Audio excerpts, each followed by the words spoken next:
Hello, I'm Chris Tilson, and it's a pleasure to be here with you today. We're going to be looking at smart revenue management strategies that not only help our businesses flourish, but do so while fully maintaining the trust you and your clients place in each other each and every day.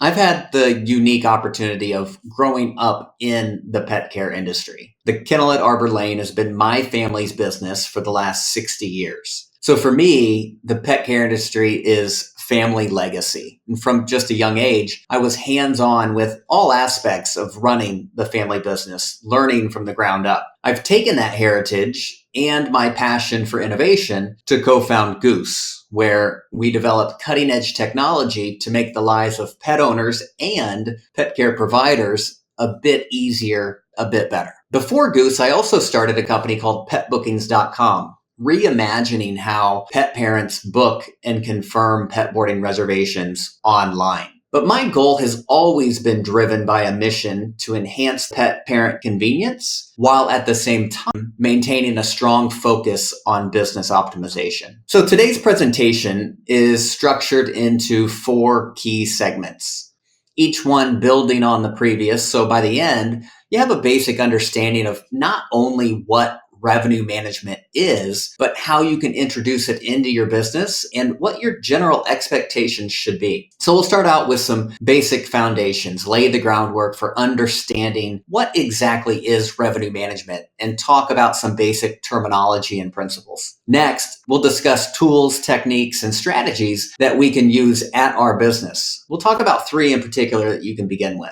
Then we'll dig into a case study. We'll look at a real life example from a pet service business that put these strategies into action, and we'll see what the results were over time. This reminds us that this presentation isn't based on theory, but rather real life results. Finally, we're going to talk about the elephant in the room, which is the number one reason why more aren't practicing revenue management on a regular basis. It's the dreaded fear of customer pushback. So as we go through each section, think about how these strategies could be applied in your own business and what those financial outcomes could mean for you. At the very least, I hope this presentation just piques your interest enough to encourage you to learn more about the topic. Here's a chance to grab a quick copy or download of the presentation if you'd like to do so. So first up, what is revenue management? Some may be familiar with the term. Others might be wondering what exactly revenue management is and how does it apply to me? So revenue management is actually a pretty broad term and is used across many industries, most commonly in the hotel hospitality industry, but now is also widely used in many other industries. While it can be a complex topic, I like this simple definition the best. Revenue management is the art and science of selling the right service at the right price to the right customer at the right time.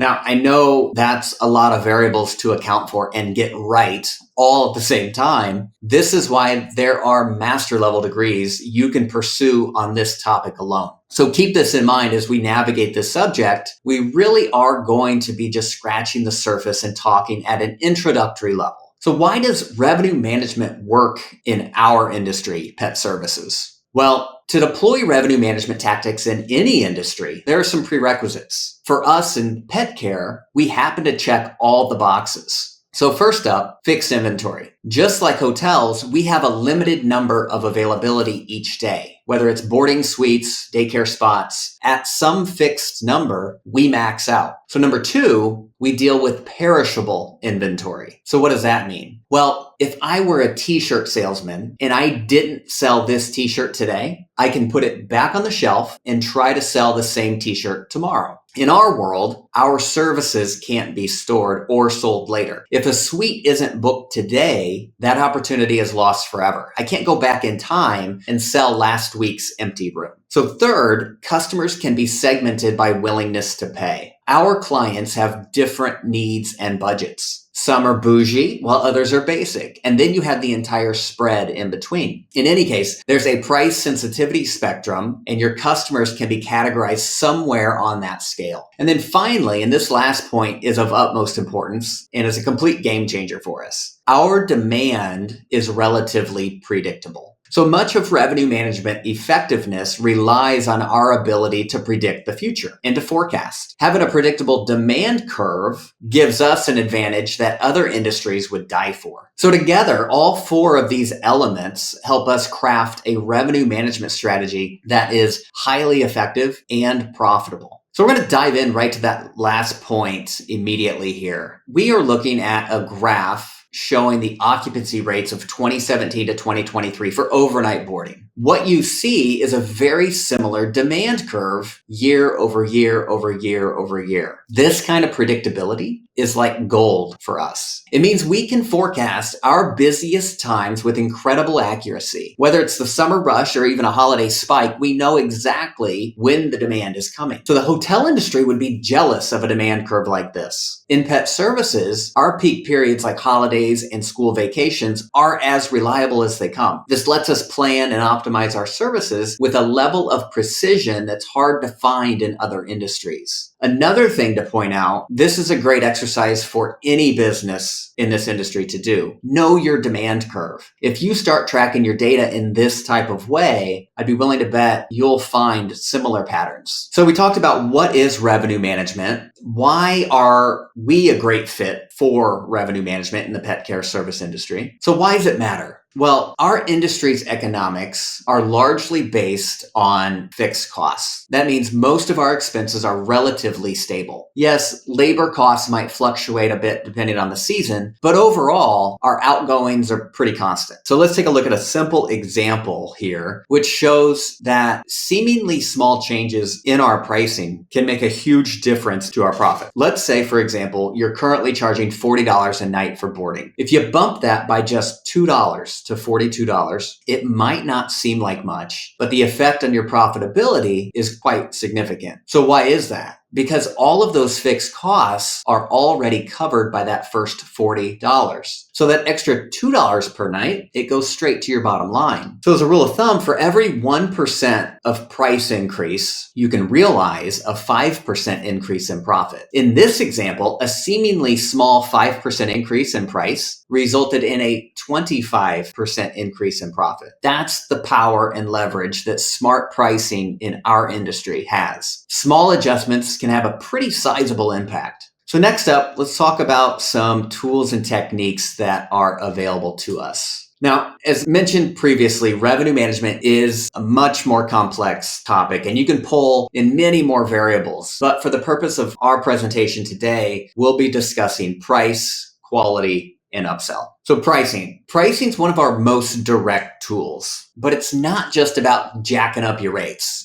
It's about smartly adjusting your rates to match the demand you're experiencing at any given time. So when demand spikes during busy holiday seasons, let your rates follow upward along that same curve. Then during slower times, you can relax the rate again to match that weaker demand. Quality. So quality is all about finding the best reservations during the peak times of the year. And for us, there's a couple variables that primarily contribute to quality. It's length of stay, number of pets on the reservation. So bookings that have more nights and more pets are typically more profitable reservations. Additionally, repeat customers who frequently choose your services would also fall into this category. Then there's upselling, which is all about increasing revenue without adding significant extra costs. And we have a few strategies here. Primary offer packages, where you put together bundled packages. They're pre-built, easy to buy. They encourage clients to choose more comprehensive services by offering attractive, convenient options. Room level upgrades. This is an opportunity to offer reoccurring add-ons that happen for each pet each night of the booking. Then there's a la carte pet perks. And we have extras like grooming, special treats, additional playtime, which all can make a pet stay even more enjoyable. So before we dive in and start pulling levers, flipping switches, pushing buttons, we want to have a good understanding of these three areas. So number one, know your competitive market. Perform just a simple competitive pricing analysis. This doesn't have to be extremely complicated. Just do some basic research to check pricing of competitors in your area so you know how your prices are being viewed from a consumer perspective. Number two, know your local calendar. Pay attention to the local events and seasonal fluctuations that influence pet services, like in many cases, school breaks and holidays. But understanding these patterns helps you predict when demand will rise or fall so you can always plan effectively. And then 3 is the historical occupancy or your demand curve. So just like we showed earlier, keep detailed records on how many bookings you have day to day, year to year. And being able to visualize this data really helps you identify the trends, giving you a definite leg up when you're forecasting. So again, before heading down the revenue management path, have a good understanding of all 3 of these areas. So as we think about putting a strategy into place, one of the first direct levers we talked about is price. Now with that, there's 2 direct pricing strategies we want to understand: date-based pricing adjustments and occupancy-based pricing. So first, date-based pricing. This strategy involves looking out into the future, setting your prices based on specific dates on the calendar. For example, knowing that demand skyrockets during spring break, you might decide to increase the rates by 10% to match that peak period. I often refer to this as proactive rate adjustments. You are proactively looking into the future, identifying peak periods, and wrapping a rate rule around those dates with anticipated peak demand. Second, occupancy-based pricing or reactive pricing. This method's about adjusting your prices based on how full your facility is at any given time. Say if your occupancy reaches 70%, you might bump the price by 5%.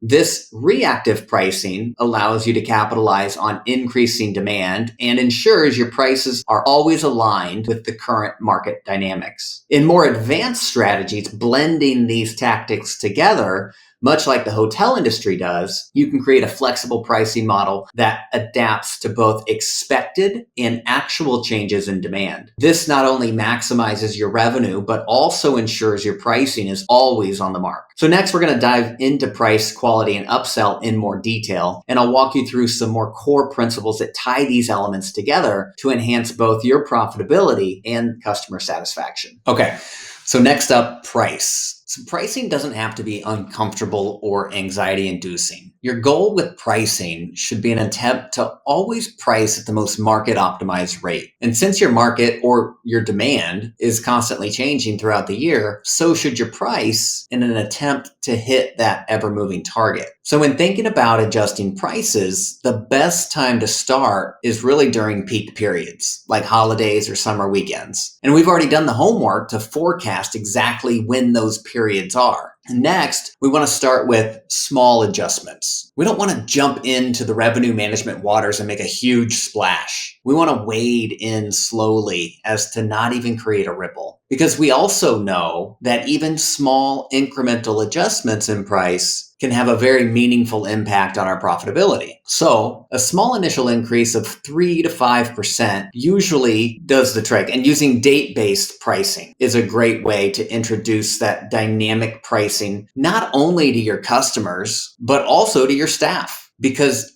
they're on the front lines. They're the ones fielding the questions about price. And it's much easier to have a conversation for them when it's small incremental adjustments. Because what we are also doing is unfixing ourselves from this fixed price mentality, just ever so slowly. And then once you complete this paradigm shift to dynamic pricing, it really opens up your business to a whole new world of opportunity. So a couple other tips regarding price. Pricing should be clear, concise, and easy to find. In our industry, often what I see are big, confusing matrices of pricing tables. And at no fault of the business, it's just kind of the nature of the game that we're in. We have room options A, B, C, D. We have list 1 pet price, 2 pet price, 3 pet price. You may already be doing some holiday pricing. So a table might be on the right side of the page showing the surcharges, the dates, the amounts. And before you know it, you have this big jumble of numbers all over the page. And quite frankly, from the pet owner's viewpoint, quite confusing. So the best practice is to copy what the hotel industry does. Let your pricing live inside your dynamic booking engine, an input-output system. The user inputs their dates, their pets, number of rooms, and the system dynamically displays the price and availability for that specific pet owner. When you do it this way, it sets us up to know exactly what type of customer we're dealing with. Remember, we said we want to sell the right service at the right price to the right customer.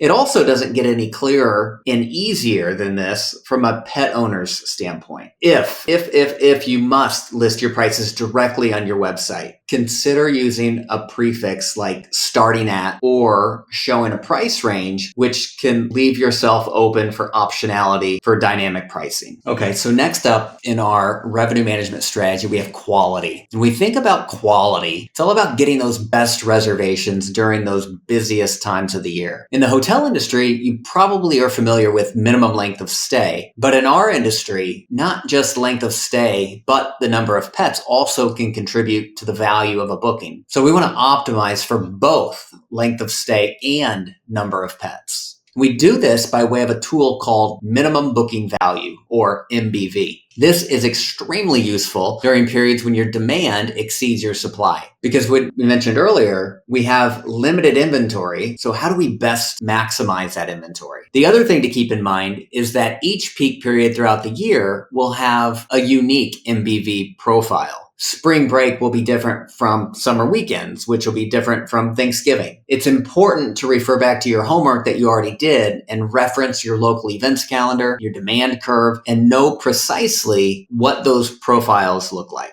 So for example, on the right here, if we're setting up an MBV for spring break, we could use our average daily rate or ADR and also know we can confidently expect 7 nights during spring break to back into a minimum booking value of $350. This is kind of the top-down approach. You might also look at last year's historical data and notice your average booking during spring break was only $250. So what happened? Did you take too many short reservations, fill up prematurely? Regardless, you now have an upper and lower bounds where you can work in between. So maybe you start setting a target MBV of $300, splitting the difference between the two data points that you have. So one last key point to be made on minimum booking value, and this one can be a little uncomfortable and quite frankly goes against your natural instincts as a business owner. It's the discipline to turn away business today for better business tomorrow. So remember, we said we want to sell the right service to the right person at the right time. So if a customer wants to book a 2-night weekend over spring break, 4 months out, your minimum booking value advises you to waitlist that reservation rather than to book it, because your data clearly tells you that over the course of the next 4 months, a better reservation will come along. So moving on to upselling.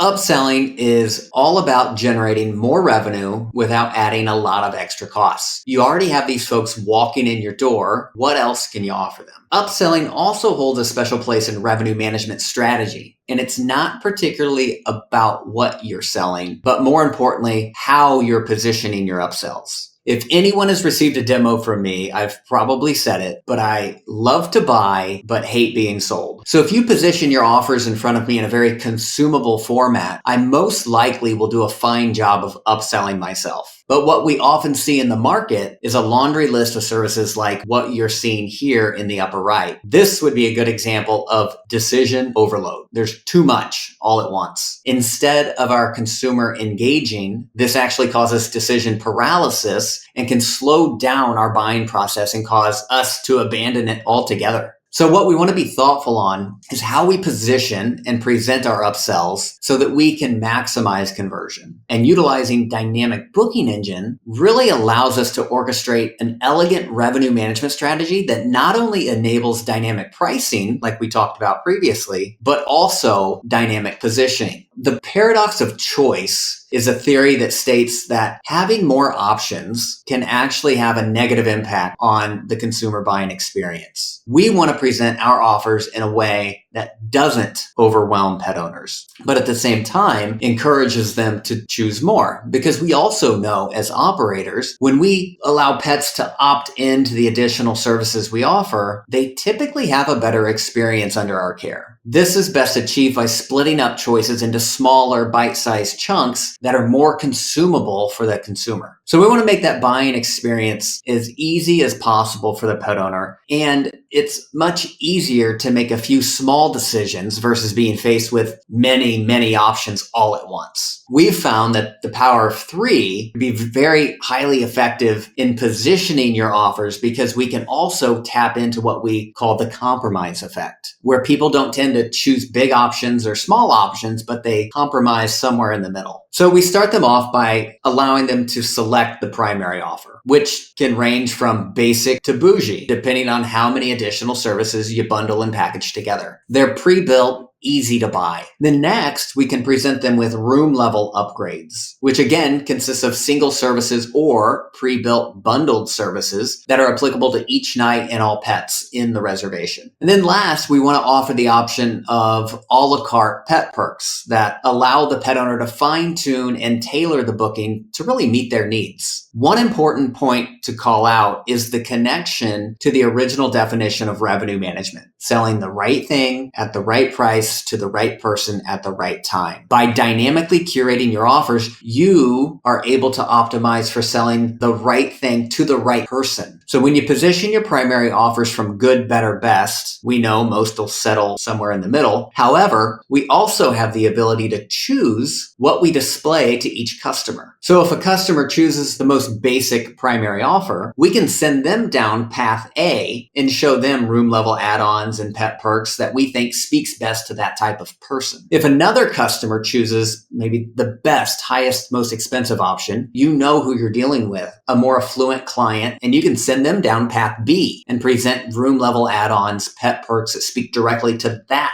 type of client. By integrating these upselling strategies, you not only boost your revenue, but also enhance overall customer satisfaction by providing a more tailored and valuable option. Okay, so let's dive into how applying seemingly small details can have a large impact on your business. I'll take you through my real life experience at my family's business, the Kennel at Arbor Lane. Now, as mentioned before, I've had the unique opportunity to grow up in the industry, and this has allowed me to experiment in many different ways. So let's take a closer look at how I've implemented revenue management strategies at my own business for the really better part of 10 years. And I started with the basic steps that I laid out in this presentation. I first started out by understanding my data in a really meaningful way so I could start formulating that plan to get a better reservations during all my peak periods throughout the year. I started using e-commerce and my dynamic booking engine to better position and sell my services, and then eventually started introducing some dynamic pricing throughout the year. So what were the results over this? So I measured these results over time from 2017 to 2023. We experienced some incredible growth. Our average booking value shooting up by more than 60%. You might be thinking, this is great, but all you did was increase your rates. What happened to your occupancy rate? Did it take a dive? Well, no, because this graph that we showed previously is also my data. My demand curve has stayed relatively constant year over year over year. So I've been able to maintain my occupancy levels while also seeing significant increase in revenue. So here's a greater breakdown of that revenue increase. So yeah, indeed, we did adjust our rates, but the true story of our success goes much deeper. More than half of our revenue growth has come from strategically enhancing our service offerings, like selling more add-on services, capturing the longer stays, attracting more pets per booking. So as a comprehensive approach underscores how well revenue management strategies can work in the pet care industry. It's not just about upping the price, it's about enriching the overall value that you provide.